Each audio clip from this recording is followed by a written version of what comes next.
Bom dia, no ar mais um Boca no Trombone, o seu espaço de consultorias e opinião aqui na nossa Band TV.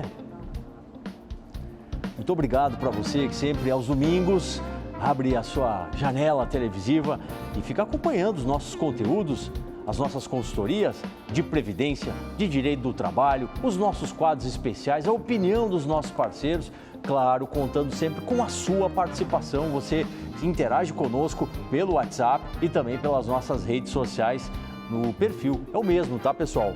No Instagram, no YouTube e no Facebook, @programa Boca no Trombone. Aliás, já na largada, faço o convite. Te inscreve no nosso canal lá do YouTube. É @programa Boca no Trombone, nos procure lá no YouTube e vem curtir. Todo dia tem vídeo novo, tem muita interatividade com você, por mais essa frente de contato aí do nosso programa Boca no Trombone. Bom, o programa de hoje está recheado de atrações. Vamos saber o que a gente preparou para esse domingo.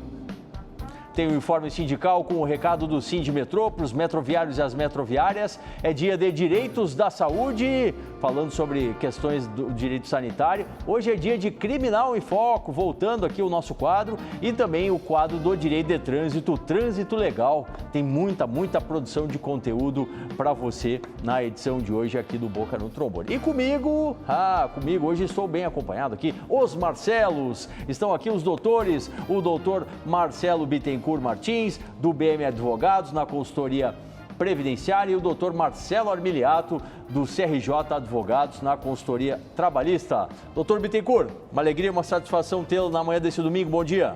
Bom dia, doutor Solano. Bom dia, meu amigo, meu xará, doutor Marcelo Armiliato. E um bom dia a todos vocês de casa que nos assistem. Uma alegria estar aqui novamente nessa manhã. Alegria nossa de tê-lo. Conosco também, doutor Marcelo Armiliato, do CRJ Advogados. Doutor Armiliato, satisfação tê-lo novamente. Estamos saudosos da presença do amigo aqui na Band. Bom dia. Verdade. Muito bom dia, doutor Paulo André Solano. Bom dia aos amigos do Boca, aos nossos queridos telespectadores, ao meu xará, Marcelo Bittencourt. É um prazer enorme estar de volta aqui contigo, Solano. Alegria sempre nossa de receber os amigos aqui. Para esclarecer as dúvidas que você vai encaminhando, já chegando as primeiras aqui, a gente vai passar para a nossa dupla de hoje aqui. Dúvida previdenciária, passo para o doutor Marcelo Bittencourt. Elim, minha mãe tem 80 anos e teve desconto, mas até agora nada de se aposentar. Tem a ver com o fato de meu pai ser aposentado? É a dúvida da Elim, doutor Bittencourt. Bom dia, senhora Elim. Em primeiro lugar, considerar que a sua mãe já tem 80 anos, então ela já tem os requisitos da idade para poder se aposentar, sendo mulher, né? A mulher, a idade é de 62 anos, desde que tenha também os requisitos da carência, né? Tem que ter contribuído pelo menos 15 anos para fechar esses dois requisitos. O fato de ter a aposentadoria ou pensão do seu pai de nada interfere, só interferiria se tivesse alguma relação com benefício de prestação continuada, assim interferiria, mas não sendo prestação continuada, pode encaminhar o benefício. Tá certo, obrigado, doutor Marcelo Bittencourt. A dúvida agora é do direito do trabalho, encaminha ela ao nosso especialista, o doutor Marcelo Armiliato. O Ricardo, sou vigilante, trabalho num terminal graneleiro, exposto a muito pó, ratos, baratas e pombos, olha só. Isso é insalubre? É a dúvida do Ricardo, doutor Armiliato. Bom dia, seu Ricardo, tudo bem? Essa é uma questão muito importante, doutor Solano, porque ela me permite trazer essa informação aos telespectadores. Não é o nome de uma profissão que vai dizer que ela é ou não insalubre ou é ou não periculosa. Nós precisamos fazer uma avaliação da exposição daquele trabalhador a agentes periculosos ou agentes nocivos à sua saúde. Eu explico, um porteiro de condomínio que cuida da entrada de acesso de pessoas, ele tem direito adicional de insalubridade ou periculosidade? Em princípio não, mas já tive caso no escritório que a guarita onde estava o porteiro se localizava muito próximo do local onde era armazenado e havia o abastecimento do GLP. Então é o caso a caso. Na hipótese do seu Ricardo, me parece bastante provável que sim, que ele tenha direito ao adicional de insalubridade fundado lá na NR15, anexo 14, pela exposição a dejetos de animais, de ratos, de pombos, Então, muito provavelmente sim. Só faço um último alerta ao senhor Ricardo. Se ele, como vigilante, já recebe o adicional de periculosidade, ainda que seja considerado insalubre o trabalho dele, ele não poderá acumular os dois benefícios. Ele deverá optar pelo mais vantajoso e, normalmente, o adicional de periculosidade é o mais vantajoso. Tá certo. Obrigado, doutor. Os doutores seguem com a gente, encaminha a sua dúvida do direito trabalhista, do direito previdenciário para a gente no nosso WhatsApp, que vai rodando aí na tela, e também no perfil das redes sociais, o @programa Boca no Trombone. O programa tem espaço de opinião, está chegando a primeira de hoje, em nome do Sindimetrô RS.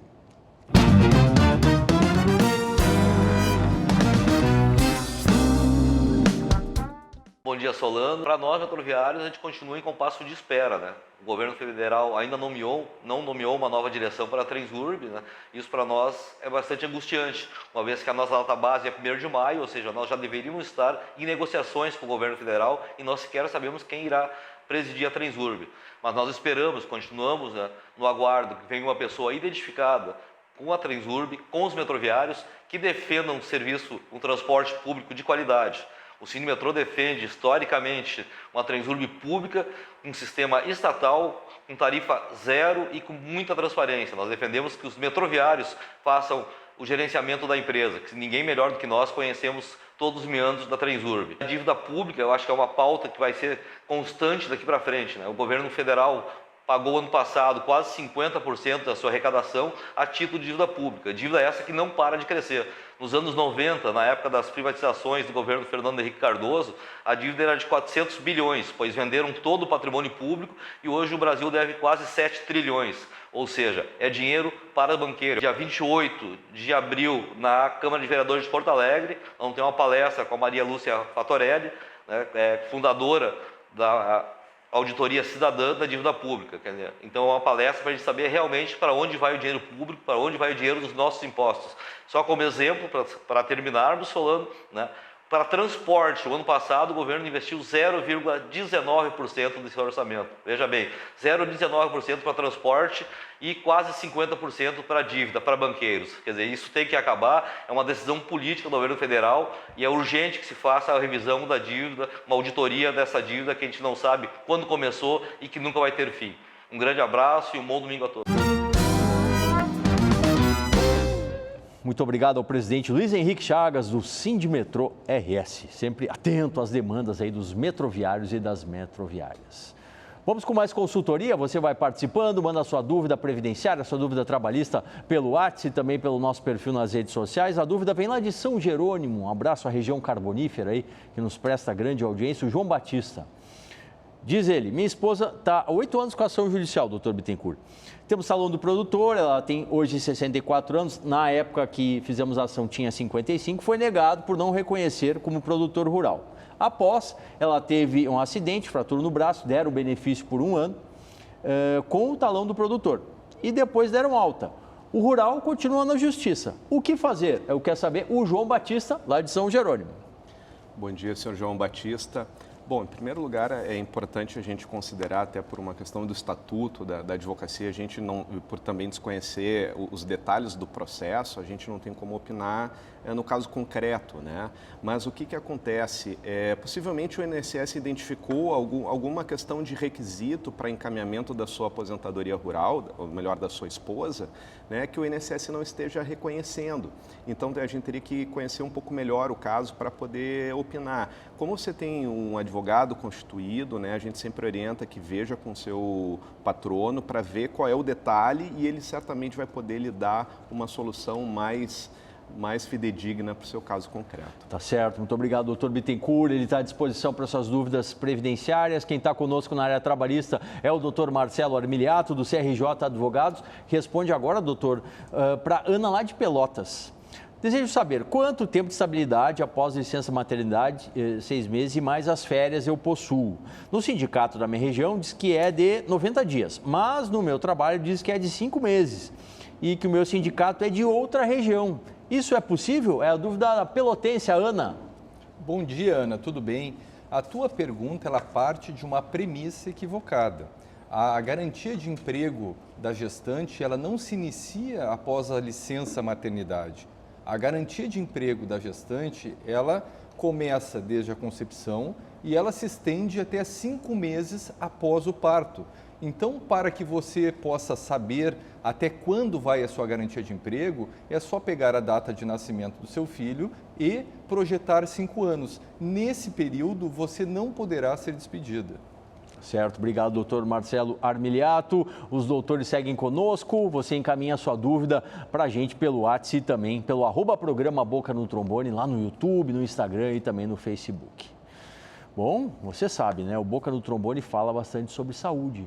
E nada melhor do que termos água com saúde. Então, ouça o recado agora da WaterSul, com seus purificadores e mineralizadores de água.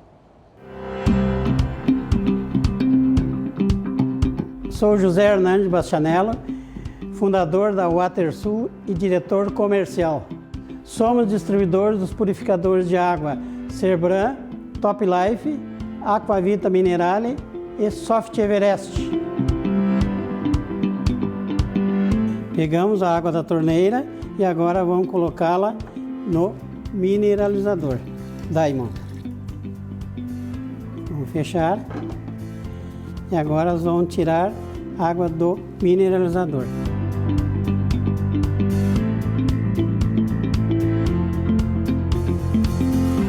Agora vamos colocar o reagente, a água que saiu do mineralizador e na água que saiu da torneira. Agora vocês tiram suas conclusões. E a conclusão é fácil, você já sabe, água com saúde, com mais sais minerais, é a água da WaterSul com seus purificadores e mineralizadores de água. Faça contato, falando aí com o time de vendas e escolha a melhor alternativa para você. Entrega em Porto Alegre, região metropolitana, ela é gratuita. Mais consultoria previdenciária. Hoje a gente recebe, em nome do BM Advogados, o doutor Marcelo Bittencourt Martins. Doutor, o Daniel, lá de Pelotas, diz que tem 20 anos de insalubridade, continua na mesma função. Como fica a aposentadoria especial para o caso dele? A dúvida do Daniel. Pois bem, bom dia, senhor Daniel. Importante a sua pergunta, porque nós tivemos, nos últimos anos, uma alteração importante referente à aposentadoria especial através do julgado 709, o tema 709 do STF. Importante só considerar, na sua primeira parte, o senhor fala da insalubridade, destacar que nem sempre uma atividade insalubre, ela corresponde a uma atividade especial para fins previdenciários, ok? Agora, quanto ao encaminhamento de um benefício de aposentadoria especial, o julgamento do tema 709 determinou que aquele segurado terá que se afastar da atividade caso opte por uma aposentadoria especial. E também ressalvando que nós tivemos uma alteração através da reforma da Previdência que exige uma idade mínima e também 55 anos e 60 anos de idade, dependendo do grau de exposição da atividade especial. Tá certo, muito bom. Obrigado, doutor Marcelo Bittencourt. Nas dúvidas previdenciárias, o doutor Marcelo Armiliato está com a gente, ele é o nosso especialista na área do direito do trabalho. Doutor, responda para o André. Minha empresa está pretendendo fazer uma redução salarial de 20% a 30% diretamente com o sindicato. Quais os limites para essa redução salarial? Tem que haver redução de carga horária? Essa redução tem um tempo máximo de vigência ou pode ser de forma definitiva? E se tem alguma forma, mesmo sendo pelo sindicato, de eu não aceitar a redução ou alguma outra opção, como a rescisão indireta? São as várias dúvidas aqui do André, doutor Armiliato. Pois é, bom dia, André. De fato, a nossa Constituição Federal, ela contempla o princípio da irredutibilidade salarial, porém ela põe uma vírgula lá, salvo uma negociação coletiva através dos sindicatos. E nós temos uma lei que regulamenta essa possibilidade. A Lei 4.923, ela diz mais ou menos o seguinte: será possível, dada a circunstância econômica da empresa, pedir uma redução salarial de até 25% em troca de uma redução dos dias de trabalho ou de jornada e por um período máximo de 3 meses, podendo ser prorrogado por mais 3 meses. Isso é o que a lei autoriza, mediante negociação coletiva. Qual a forma que o nosso telespectador tem de se opor a esse fato? Indo na Assembleia, o sindicato vai marcar uma Assembleia, indo nessa Assembleia e lutando para que isso não seja aprovado. Caso seja aprovado, na minha modesta opinião, ele não terá direito a uma rescisão indireta do contrato de trabalho, principalmente depois da reforma trabalhista, que está dizendo que o negociado deve prevalecer sobre o legislado. Tá certo, obrigado aos doutores, eles seguem conosco na nossa consultoria. Mande a sua dúvida previdenciária, a sua dúvida trabalhista para a gente nos nossos canais, na nossa plataforma de comunicação. Tem o WhatsApp e também tem o @programa Boca no Trombone lá nas redes sociais. Vamos falar mais sobre saúde? Vamos! Está chegando aqui no Boca no Trombone quadro especializado sobre o tema, o Direitos da Saúde.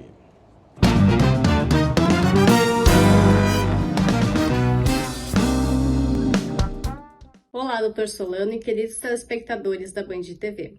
Eu me chamo Martina Herrera Guinness, sou médica e hoje eu venho conversar com vocês sobre um assunto bastante frequente nos nossos consultórios, que é o eflúvio telógeno, mais conhecido como a queda excessiva dos nossos fios de cabelo. Apesar desse assunto ter ganho maior ênfase com a pandemia do Covid-19, sabemos que essa infecção viral não é o único gatilho para que essa alteração capilar ocorra. O uso e até mesmo interrupção de certos medicamentos, doenças febris e sistêmicas, necessidade de cirurgias de grande porte, restrições alimentares, até mesmo as próprias inflamações e infecções do nosso couro cabeludo, assim como passagem por alguns momentos de maior estresse psicológico e emocional, entre outros, podem contribuir para a modificação no ciclo de vida dos nossos cabelos, gerando em si a queda. Apesar desse quadro evoluir com uma alopecia não cicatricial, não definitiva e ter em média de 3 a 6 meses de duração, configurando o eflúvio telógeno agudo, alguns pacientes passam pelo eflúvio telógeno crônico, em que esse período vai extrapolar os 6 meses de duração e vai ser marcado com bastantes surtos e remissões da queda capilar. Nesse momento, normalmente os pacientes ficam mais angustiados, ansiosos, e isso causa ainda mais prejuízo na sua qualidade de vida. Por isso, se você está passando por um período de eflúvio telógeno, procure o seu médico. Muito obrigado, doutora Martina Guinness, muito obrigado pelas dicas aí, sempre bem-vindas no nosso quadro Direitos da Saúde. Vamos com mais consultoria? O doutor Marcelo Bittencourt responde às dúvidas previdenciárias em nome do BM Advogados. Doutor, a Cissa trabalhava autônomo, pagava MEI. Em fevereiro de 2021, machuquei a mão. Época de Covid, fui mal atendida. Hoje o que foi me oferecido foi uma cirurgia que não concordo, porque os ligamentos da mão estão arrebentando, a mão fora do lugar, estou recebendo um salário mínimo de auxílio-doença. Não quero fazer a cirurgia porque ela não resolve o problema. Sou obrigado a fazer e posso pedir a aposentadoria? É a dúvida da Cissa, doutor. Bom dia, senhora Cissa. É importante a sua pergunta, até porque nós temos uma jurisprudência recente no nosso TRF, o Tribunal da 4ª Região, determinando o que já diz na própria legislação, no artigo 101 da Lei de Benefícios, que o segurado ele não é obrigado a fazer cirurgia para obtenção do benefício, né? E o próprio julgado, essa jurisprudência, diz que dependendo da doença e dependendo da idade, pode ser convertido esse benefício do auxílio-doença em aposentadoria. Então procure um advogado especializado que ele vai poder lhe explicar com maiores detalhes este julgado. Certo, obrigado aos doutores, eles seguem com a gente na nossa consultoria. Mande a sua dúvida do direito da Previdência e do direito do trabalho. Bom, eu falei no início do programa, retorna um quadro de consultoria aqui no Boca no Trombone, a gente fica muito feliz e dá as boas-vindas aos direitos que a gente vai tratando aqui, dentre eles o direito criminal. Sim, então tá no ar, novamente, o Criminal em Foco.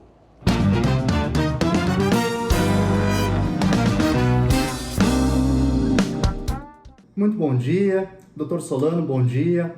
Faço aqui uma menção muito especial ao senhor, agradecendo imensamente pelo gentil convite que me foi realizado para integrar os quadros deste programa, muito respeitado, de uma longa trajetória junto à Band RS, junto à Band FM. Então, é uma alegria, uma satisfação enorme estar aqui na presença do senhor e dos nossos ouvintes e telespectadores.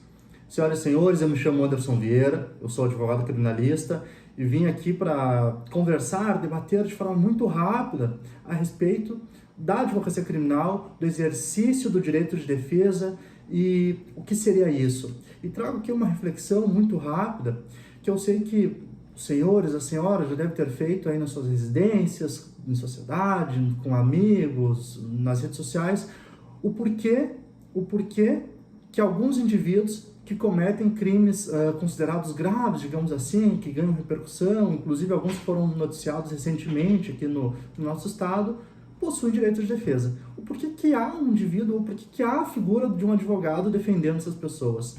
E a resposta é muito simples.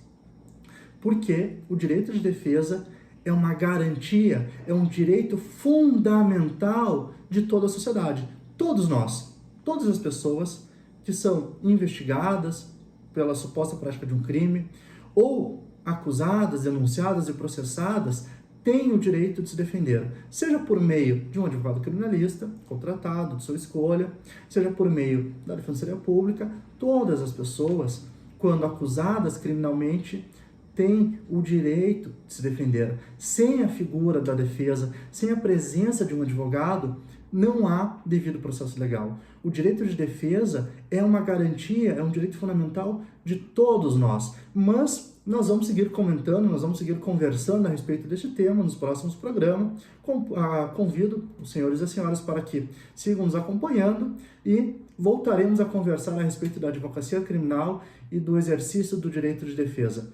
Até mais. Um abraço. Muito obrigado e bem-vindo, doutor Anderson Vieira, né, o nosso novo consultor na área do direito criminal, sempre com o criminal em foco a partir de agora. Mais consultoria trabalhista, hoje com o doutor Marcelo Armiliato, do CRJ Advogados. Doutor Marcelo, o Percy lá de Sobradinho tem 7 anos de carteira assinada, estou de aviso prévio, 51 dias. Quantos dias ou horas tem o direito? É a dúvida do Percy. Bom dia, seu Percy, tudo bem?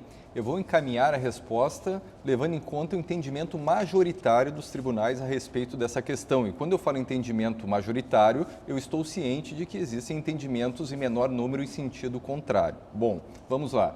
Se você tem 51 dias de aviso prévio proporcional, você deverá trabalhar durante 30 dias e os outros 21 dias deverão ser pagos para o senhor. Você deverá receber por esses 21 dias excedentes.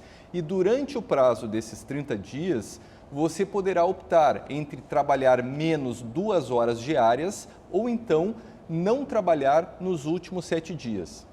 Tá certo. Muito obrigado, doutor Marcelo Armiliato. Ele e o doutor Bittencourt seguem conosco. A gente vai dar aquela paradinha para você tomar uma água, né? Água em nome da WaterSul, com seus purificadores e mineralizadores de água. Retorna, tem consultoria trabalhista, consultoria previdenciária, tem ainda o trânsito legal, tem muito conteúdo no nosso Boca no Trombone.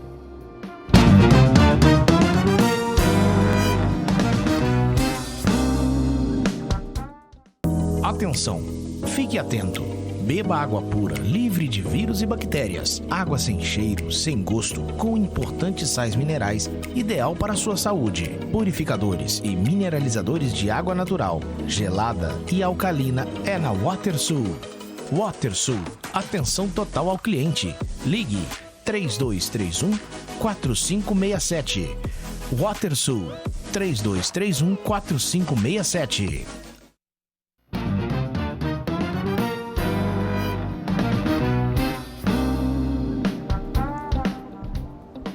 Voltando com o Boca no Trombone, seu espaço de consultorias e opinião aqui na nossa Band TV. Vá participando, a gente está chegando no finzinho do programa. Mande a sua dúvida trabalhista, previdenciária aqui pra gente. Hoje a gente recebe os Marcelos, doutor Bittencourt na Previdência, doutor Armiliato na Trabalhista. Vamos com eles. A Patrícia de Capão do Leão possui hérnia de disco, discopatia degenerativa, tenho hipertensão de difícil controle e devido a isso fiz uma nefractomia. Tenho direito à aposentadoria por invalidez? A dúvida da Patrícia, doutor Bittencourt.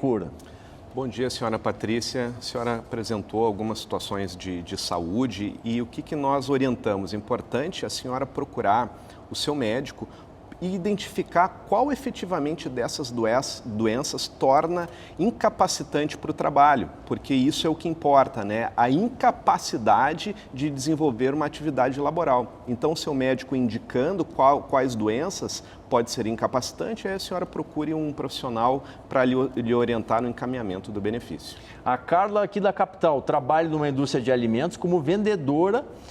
Às vezes tenho que entrar em câmaras frias, mas não tenho EPI. Isso pode? A dúvida da Carla, doutor Armiliato. Bom dia, Carla. Não pode, está incorreto. Todo e qualquer trabalhador que entrar numa câmara fria, ele deve fazer essa entrada com o uso de equipamentos de proteção individual. No caso específico, jaqueta térmica, bota térmica e luva térmica. Converse com o seu empregador, peça esses EPIs. Se isso não resolver, faça uma denúncia no Ministério Público do Trabalho. Tá certo. Vamos falar de trânsito? Vamos, aqui a gente tem mais um quadro especial. Então, no ar, o nosso Trânsito Legal.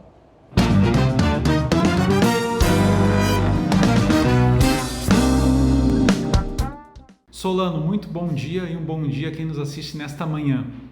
Hoje eu trago uma informação importante para quem exerce atividade remunerada com veículo.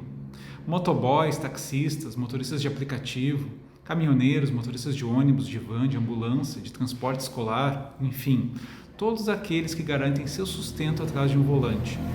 A partir deste ano, quem for flagrado exercendo atividade remunerada e não possuir na sua habilitação o registro EAR, vai sujeitar o proprietário do veículo a levar uma multa gravíssima de 7 pontos e R$ 295,47. Veja bem, não é o condutor, mas o proprietário do veículo quem vai acabar sendo multado. Essa nova infração surgiu das alterações sofridas no Manual Brasileiro de Fiscalização de Trânsito pela Resolução 985/2022 do CONTRAN. Foi ali publicada no finalzinho do ano de 2022. Isso tem especial importância para aqueles motoristas que fazem entregas como motoboys ou motoristas de aplicativo, como Uber, Cabify, 99. Em que pese a importância desse registro EAR, que a gente tem que fazer um alerta. Infelizmente, o Detran do Rio Grande do Sul não permite o registro EAR nas permissões para dirigir.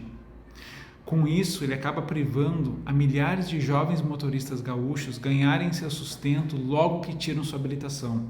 Esses motoristas têm que acabar esperando 1 ano até pegarem a carteira definitiva para depois fazerem a inclusão do EAR.